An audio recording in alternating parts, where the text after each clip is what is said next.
오늘 주신 하나님의 말씀은 히브리서 9장 23절에서 28절까지 말씀입니다. 같이 봉독하겠습니다. 그러므로 하늘에 있는 것들의 모형은 이런 것들로서 정결하게 할 필요가 있었으나 하늘에 있는 그것들은 이런 것들보다 더 좋은 제물로 할지니라. 그리스도께서는 참것의 그림자인 손으로 만든 성소에 들어가지 아니하시고 바로 그 하늘에 들어가사 이제 우리를 위하여 하나님 앞에 나타나시고 대제사장이 해마다 다른 것의 피로써 성소에 들어가는 것 같이 자주 자기를 드리려고 아니하실지니 그리하면 그가 세상을 창조한 때부터 자주 고난을 받았어야 할 것이로되 이제 자기를 단번에 제물로 드려 죄를 없이 하시려고 세상 끝에 나타나셨느니라. 한 번 죽는 것은 사람에게 정해진 것이요 그 후에는 심판이 있으리니 이와 같이 그리스도도 많은 사람의 죄를 담당하시려고 단번에 들이신 바 되셨고 구원에 이르게 하기 위하여 죄와 상관없이 자기를 바라는 자들에게 두 번째 나타나시리라. 오늘은 단번에 제사 다시 오실 주님이라는 제목으로 하나님 말씀 전하겠습니다. 우리가 계속해서 히브리서를 보고 있는데 한 번씩 상기하는 내용이 있죠. 히브리서가 기록된 이유는 유대교에서 기독교로 개종한 성도들이 로마 제국 하에 물리적인 핍박을 받으며 그들의 믿음이 심하게 흔들리고 있었기 때문입니다. 예수 믿는다는 삶이 겨우 이것인가? 그 예수님은 정말 살아계신 분인가? 왜 오신다고 해놓고 오시지도 않는가? 왜 우리를 이러한 끝도 없는 시련 가운데 그냥 내버려 두고 계시는가? 너무나 삶이 힘들었습니다. 물리적으로 겪는 고통도 힘들지만 내가 믿는 주님이 침묵하고 계신다라고 생각이 든다면 얼마나 더 힘이 들겠습니까? 거기에 동족 유대인들은 모세의 율법으로 돌아오라라는 회유를 하고 있었습니다. 어떻게 예수를 믿을 수 있냐? 그는 저주를 받아 나무에 달려 죽은 자다. 예수는 메시아가 아니다. 너희들이 고생하는 이유는 예수를 믿기 때문이다. 이러한 말을 계속 들으니까 정말 그런 것 같고 헷갈리기 시작했던 것입니다. 그래서 모이기를 패하고 붙잡고 있던 소망마저 놓아버리는 성도들이 하나둘씩 생겨나고 있었습니다. 그런 시대적인 어려움 속에서 신앙생활을 해야 했던 디아스포라 유대인들, 기독교로 개종한 유대인 성도들을 향해 이 히브리서가 기록되었던 겁니다. 1장부터 지금까지 왜 예수 그리스도가 모세보다 우월한가? 그분이 선포한 복음이 왜 율법보다 우월한가? 이 내용을 끊임없이 비교해 왔습니다. 사실 예수님과 비교 대상이 될 수 없지만 논리적인 설득이 필요했기 때문에 굳이 비교하면서 설명하고 있는 겁니다. 지금까지 예수님이 영원한 대제사장이다라는 말은 여러 번 반복해서 들어왔죠. 예수님이 오신 목적은 장래 좋은 일을 위해서 오셨다라고 했습니다. 좋은 일이 뭡니까? 말만 들어도 좋은데 그 좋은 일이 도대체 무엇인가? 첫 번째는 죄의 문제 때문입니다. 구약의 모든 제사는 결국 죄의 문제와 직결되어 있기 때문에 수많은 짐승들을 죽여서 제물로 바쳐야 했습니다. 그 일을 집행하는 대제사장 또한 자기도 연약한 죄인이었기 때문에 먼저 자기 죄를 대속하는 제물을 잡아서 드려야 했고 이후에 백성들을 위한 제물을 잡아야 제사를 진행할 수 있었던 겁니다. 한마디로 말이 대제사장이지 본인도 온전하지 못했고 흠이 많은 존재였습니다. 자, 이런 제사는 한 번만 하는 것도 아니죠. 계속해서 반복적으로 시행해야 했습니다. 그러니까 구약의 제사는 유한한 것이죠. 유한하고 제한적일 수밖에 없는 그런 한계가 있는 제사였습니다. 그런데 예수 그리스도께서 이 땅에 오셔서 자기 몸을 단번에 제물로 드리심으로써 영원한 대제사장이 되셨습니다. 구약의 모든 한계를 극복하고 해결해 주셨다라는 말입니다. 이 말은 단순하게 다시는 구약의 제사처럼 그런 제사를 안 드려도 된다라는 이러한 수준의 말이 아니라 무슨 문제가 해결이 되었다는 것입니까? 우리의 죄악의 문제가 영원히 해결되었다라는 말입니다. 세상이 돌아가는 모습을 보면 주식이 오른다고 하고 경제가 호황이라고 하고 정치가 어떻고 외교가 어떻다라고 하지만 여전히 전쟁으로 죽어가는 사람들이 한둘이 아닙니다. 주식이 오르면 누군가는 돈을 잃는 사람이 있습니다. 이상 기후로 인한 홍수와 폭염도 얼마나 심각합니까? 지진, 화산 폭발. 이러다가 지구가 멸망하겠다라는 생각이 들기도 합니다. 우리가 사는 이 세상의 문제, 고달프고 해결 방법이 없어 보이는 근본적인 이유, 그 이유는 바로 죄악의 문제 때문임을 알아야 합니다. 이러한 인류의 죄 문제를 예수님께서 영원히 단번에 해결하셨다라는 겁니다. 그리고 예수님이 오셔서 좋은 두 번째는 무엇입니까? 누구든지 그 예수 그리스도를 통해서 하나님의 은혜의 보좌 앞으로 나아갈 수 있는 길이 열렸다라는 겁니다. 이제는 구약 시대처럼 누군가를 거치지 않아도 대제사장들을 중간에 세우지 않아도 하나님 앞으로 나아갈 수 있는 시대가 열린 것입니다. 이러한 대속 사역은 지금도 진행되고 있죠. 어떤 마무리 단계를 위해서 진행되어 가고 있다라는 뜻인데, 사실 하나님께서 천지를 만드시고 인간을 지으셨을 때 인간에게 죽음이라는 것이 있었습니까? 없었습니까? 없었습니다. 죽음이 뭔지도 몰랐습니다. 하지만 하나님의 말씀에 불순종하여 범죄한 결과로 죽음이라는 형벌을 마주하게 된 것입니다. 인간의 죄악에 대한 대가, 그것은 자기 생명을 내놓는 죽음입니다. 그런데 그 죽음은 딱 한 번만 경험하는 것이죠. 자기 목숨을 두 번, 세 번 내놓을 수는 없는 일입니다. 그러니까 우리가 죄값을 치러야 한다면 한 번에 치르는 것이지 두 번, 세 번 반복할 수는 없습니다. 그러니까 구약의 제사가 반복적이었다라는 것은 그 제사가 죽음을 대신할 만한 가치가 없었기 때문에 반복해야 했던 겁니다. 그 죽음의 제사를 통해서 죄값을 치를 수만 있었다면 그것으로 모든 것이 해결되었을 것입니다. 그래서 1년에 한 번 대제사장이 지성소에 들어가 백성들의 죄를 속하기 위해 언약궤 위에 피를 쏟은 것은 앞으로 예수 그리스도께서 우리를 위하여 죽으실 이 제사의 모형과 상징이었지, 실제로 우리의 죄를 속할 수 있었던 것은 아니었다라는 말입니다.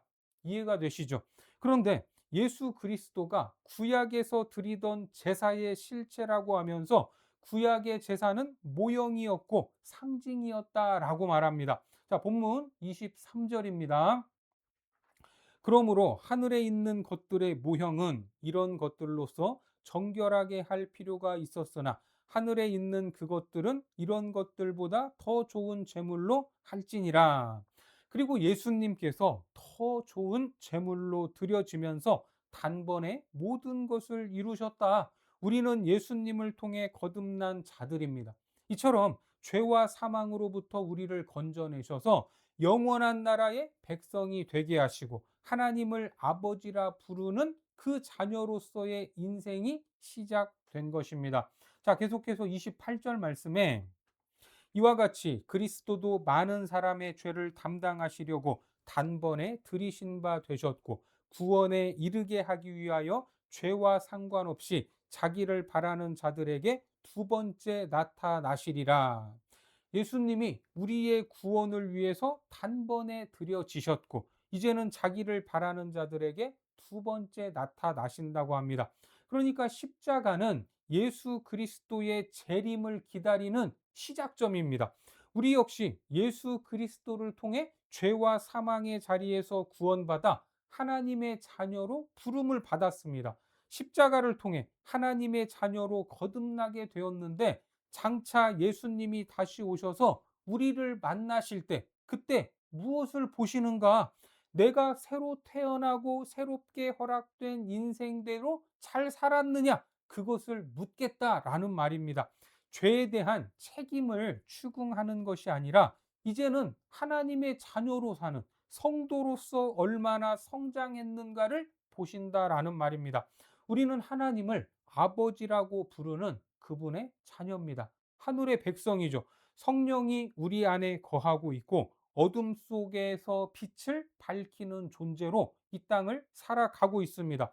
이러한 삶이 우리에게 요구되고 이를 위해 우리는 영적인 싸움을 싸워가야 한다라는 말입니다. 언제까지요? 주님이 다시 오시는 날까지 멈추지 않아야 된다라는 말입니다. 이처럼 하나님의 자녀로서의 책임과 역할이 있는데 자꾸만 무엇을 돌아보고 있는 겁니까? 구약의 옛 제사법을 돌아보고 있었다는 겁니다. 지금 히브리 성도들이 그러고 있었습니다. 사실 제사는 삶이 아닌 하나의 의식, 예식이죠. 우리가 모여서 거룩한 제사, 예식을 행하고 깔끔한 옷을 입고 예배의 자리에서 찬양을 부르고 할렐루야로 서로 인사하고 성도의 교제를 하는 것도 아주 중요합니다. 중요합니다만 그것이 우리의 신앙생활이다 이렇게 말할 수는 없습니다. 말 그대로 주일 예배, 예식을 행한 것입니다. 그리고 세상에 나가서 우리를 공격하고 우리를 좌절시키고 성도로서 살지 못하게 하는 거센 저항과 도전과 핍박에 맞서서 한 주간 싸워야 됩니다. 우리의 정체성인 빛과 소금의 특성을 지켜내고 예수님께서 주신 생명을 세상 가운데에 드러내는 것, 그것이 신앙생활입니다. 또 다른 영혼들을 살려내고 하나님의 나라를 확장하는 치열한 영적 전투의 현장이 세상입니다. 그것이 우리의 신앙생활입니다. 우리 한 사람, 한 사람의 위치가 그래서 중요한 겁니다. 한 사람이 무너지거나 책임을 회피하면 그쪽으로 적군이 물밀듯이 들어오는 자리가 될 수 있다라는 걸 우리는 인식하며 살아야 합니다. 그래서 성경에 나오는 전투의 기본, 영적 전투의 기본이 무엇인가? 에베소서 6장 13절과 14절에 보니까 그러므로 하나님의 전신 갑주를 취하라. 이는 악한 날에 너희가 능히 대적하고 모든 일을 행한 후에 서기 위함이라. 그런즉 서서 진리로 너희 허리띠를 띠고 의의 호심경을 붙이고. 여러분 이 말씀을 보면 전투의 목적이 뭡니까? 모든 일을 행한 후에 서기 위함이다. to stand라는 말입니다. 전투의 기본도 무엇부터 시작합니까? 서서 stand firm then입니다. 그러니까 예수 그리스도의 죽음으로 사망과 죄의 노예로부터 풀려나 하나님의 사람으로 거듭난 우리는 이제 생명을 위하여, 진리를 위하여, 거룩을 위하여 하나님이 내게 주신 그 자리를 굳건히 서서 지키는 것입니다. 우리의 삶 위에 그렇게 서 있는 존재가 바로 저와 여러분들입니다. 내가 의와 진리로 살 뿐만 아니라 생명과 영혼을 나누며 그것을 열매 맺게 하기 위하여 나한테 허락된 시간과 공간, 이곳에서 충성을 다해야 되는 것입니다. 이 싸움이 고통스러울 수밖에 없죠. 여러분, 전쟁이 쉽습니까? 텔레비전에서 보는 이 전쟁의 참혹한 장면들, 전쟁은 쉬울 수 없습니다. 아무리 쉬워도 거기에 무엇을 겁니까? 목숨을 거는 것이 전쟁입니다. 게임과는 전혀 다릅니다. 이 치열함을 회피해서는 안 된다라는 말입니다. 그래서 우리는 그 싸움을 피하기 위해서 무엇을 하자고 합니까? 예배를 드리자고 하죠. 제사를 지내자. 그런다는 말입니다. 예식을 지내자. 예복을 입고 폼 잡고 아무런 위기와 처절함과 온 힘을 기울일 그러한 전투 없이 그냥 쉬운 것만 하자라고 말하는 겁니다. 우리의 기도도 모두가 그런 쪽으로 집중되어 있습니다. 편하게 전쟁을 치르는 것이 아니라 그냥 전쟁 영화를 보듯이 그렇게 살게 해달라고 하는 것, 그것은 우리의 신앙일 수가 없습니다. 로마서 6장 말씀에 보면 그러므로 우리가 그의 죽으심과 합하여 세례를 받음으로 그와 함께 장사되었나니 이는 아버지의 영광으로 말미암아 그리스도를 죽은 자 가운데서 살리심과 같이 우리로 또한 새 생명 가운데서 행하게 하려 함이라. 그가 죽으심은 죄에 대하여 단번에 죽으심이요 그가 살아계심은 하나님께 대하여 살아계심이니 이와 같이 너희도 너희 자신을 죄에 대하여는 죽은 자요 그리스도 예수 안에서 하나님께 대하여는 살아있는 자로 여길지어다. 그렇습니다. 이제 우리는 죄에 대하여 죽었고 하나님을 아버지라 부르는 복된 존재로 다시 태어났습니다. 따라서 새로운 생명을 주신 하나님 앞에서 복된 인생을 살아가고 자라갈 책임이 있는 겁니다. 하지만 그러한 삶은 결코 쉽지 않습니다. 앞서 말씀드린 것처럼 처절한 전투의 현장입니다. 그래서 우리의 신앙 현장은 좋을 수가 없습니다. 그리고 싸워야만 실력이 향상되는 것입니다. 하나님은 왜 우리를 고달프고 피하고 싶은 세상에 두셨는가? 우리는 그 깊은 뜻을 다 알 수는 없습니다. 하지만 시편 기자는 이렇게 고백을 하고 있죠. 시편 119편 71절에 고난당한 것이 내게 유익이라 이로 말미암아 내가 주의 율례들을 배우게 되었나이다. 그렇습니다. 이 말씀이 진리입니다. 사람은 편하면 깊어질 수가 없습니다. 왜 그런지 모르겠지만 절망과 좌절 가운데 놓여 있을 때 더 깊어지게 됩니다. 물론 그 과정이 힘들지만 그렇게 해서 깊어질 수만 있다면 그것이 우리에게 복이 되는 삶이다라는 겁니다. 이것이 복된 삶이라면 하나님이 우리에게 고난을 주신 것, 그것은 저주와 형벌이 아니다라는 겁니다. 그러한 삶을 통해 하나님이 원하시는 거룩을 향해 나아갈 수만 있다면, 하나님의 나라를 확장할 수만 있다면 하나님은 그것을 통해 우리를 오늘도 사용하고 계시다라는 겁니다. 우리가 믿고 고백하듯이 하나님의 나라가 실패할 수 있습니까? 없습니까? 실패할 수 없습니다. 우리가 그 결과를 안다면, 그것을 믿는다면 사실 겁날 필요가 없는 것이죠. 히브리서 6장 1절과 2절에 그러므로 우리가 그리스도의 도의 초보를 버리고 죽은 행실을 회개함과 하나님께 대한 신앙과 세례들과 안수와 죽은 자의 부활과 영원한 심판에 관한 교훈의 털을 다시 닦지 말고 완전한 대로 나아갈지니라. 어디로 나아가라고요? 완전한 대로 나아갈지니라. 이게 무슨 말입니까? 처음 있는 그 수준에만 머물지 말고 더 완전한 대로 하나님의 사람으로서 더 적극적인 싸움을 하라는 말입니다. 골로새서 3장 말씀에도 위의 것을 생각하고 땅의 것을 생각하지 말라. 이는 너희가 죽었고 너희 생명이 그리스도와 함께 하나님 안에 감추어졌음이라. 우리 생명이신 그리스도께서 나타나실 그때에 너희도 그와 함께 영광 중에 나타나리라. 이것이 우리의 목표요. 오늘을 살아가는 기준이어야 합니다. 사도 바울이 말했듯 표대를 향하여 나아가는 신앙생활을 감당하라 하는 말입니다.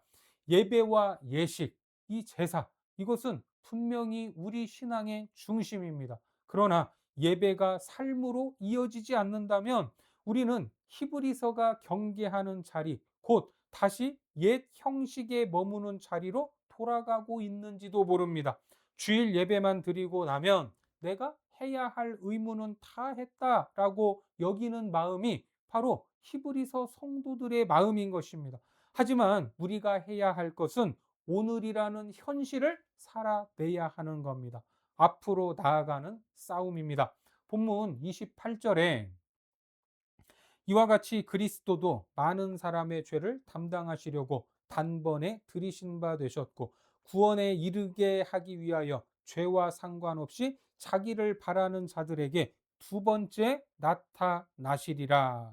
여기 몇 번째 나타나신다고요? 두 번째. 첫 번째는 2000년 전의 사건이고 두 번째는 다시 오실 주님을 말하죠. 자, 이거를 이해하기 위해서는 우리가 이 구약으로 넘어가서 보면 지금 이 히브리서에서 언급하는 바와 같이 1년에 한 번씩 대제사장이 백성들의 죄를 대신하여 짐승을 잡고 그 피를 받아 지성소로 들어갔습니다. 그리고 그 안에 있는 언약궤 위, 이 속죄소 위에다가 그 짐승의 피를 붓죠. 그런데 그 대제사장 몸에는 이 줄이 묶여 있습니다. 줄이. 왜? 그 안에서 죽을 수도 있기 때문에. 죽을 수도 있기 때문에. 자, 25절을 보겠습니다. 대제사장이 해마다 다른 것의 피로써 성소에 들어가는 것 같이, 여러분, 이 지성소에 들어간 대제사장이 죽을 수도 있다면, 예? 죽어서 그 줄에 의해 끌려 나올 수도 있다면 밖에서 기다리는 백성들은 무엇을 하고 있었을까? 이 대제사장이 들어갔을 때 잡담하면서 웃으면서 떠들고 있었을까요? 아니죠. 대제사장이 지성소에서 죽을 수도 있기 때문에 그가 과연 살아나오나 못 나오지는 않을까 오매불망하며 기다리고 있었던 것입니다. 대제사장이 나와서 그 얼굴을 보고 우리의 죄가 용서받았구나 하고 여기는 것입니다. 그러니까 우리는 다시 오실 주님을 기다리며 살아야 하는 겁니다. 모든 성도의 삶의 방향이 다시 오실 예수 그리스도, 우리의 신랑이신 그분의 재림에 맞추어져야 합니다. 하지만 그 날짜와 시간은 알 수 있습니까? 없습니까? 없습니다. 그건 예수님도 모른다고 하셨습니다. 마태복음 24장 36절에 그러나 그날과 그때는 아무도 모르나니 하늘의 천사들도 아들도 모르고 오직 아버지만 아시느니라. 이것은 지식의 문제가 아니라 사실은 결정권이 어디에 있느냐라는 말씀이죠. 사실 예수님이 모를 수가 있겠습니까? 다 아시죠. 그런데 그 날짜를 예수님이 아니라 하나님 아버지가 결정하신다는 겁니다. 그때 예수님이 오셔서 우리의 구원을 완성하시는 겁니다. 지금의 구원이 완전하지 않다는 말이 아니라 십자가 위에서 이미 승부는 결정됐죠. 다만 예수님의 재림을 통해 이 구원의 역사가 완성되었다는 것이 다시금 확인되는 순간입니다. 최후의 승리를 우리가 목도하는 순간, 그때가 바로 재림의 현장인 것입니다. 그래서 우리의 모든 삶의 내용과 가치와 초점이 거기에 맞추어져야 합니다. 우리의 신랑이신 예수님을 기다려야 되는 것임을 믿으시기 바랍니다. 가만히 앉아서 폼 잡고 있는 그런 싸움이 아니라 하나님의 전신 갑주를 입고 싸우는 전투의 현장에 우리가 서 있음을 기억하시기 바랍니다. 이 싸움이 하나님의 자녀된 우리에게 허락된 것이 큰 특권이요 축복이라는 것을 믿으시고 내게 허락하신 사명의 자리를 지키고 하나님의 나라를 확장해가는 거룩한 백성들이 되시기를 주님의 이름으로 축원합니다. 기도하겠습니다. 하나님, 예수 그리스도를 통해 구원받은 우리의 삶에 더 좋은 것이 무엇입니까? 세상의 것들을 원하면 믿음은 흔들리고 좌절할 수밖에 없지만 새 언약을 통해 변화된 우리의 마음과 삶의 방향을 알게 하시니 감사합니다. 우리 안에서 능력을 주시는 그 힘과 능력으로 구원받은 백성으로서 마땅히 행해야 할 것들을 행하게 하시고 하나님이 우리에게 허락하신 사명의 자리에서 이 영적인 전쟁을 싸워 나가는 이 한 주 되게 하여 주옵소서. 감사드리며 예수님의 이름으로 기도드립니다. 아멘.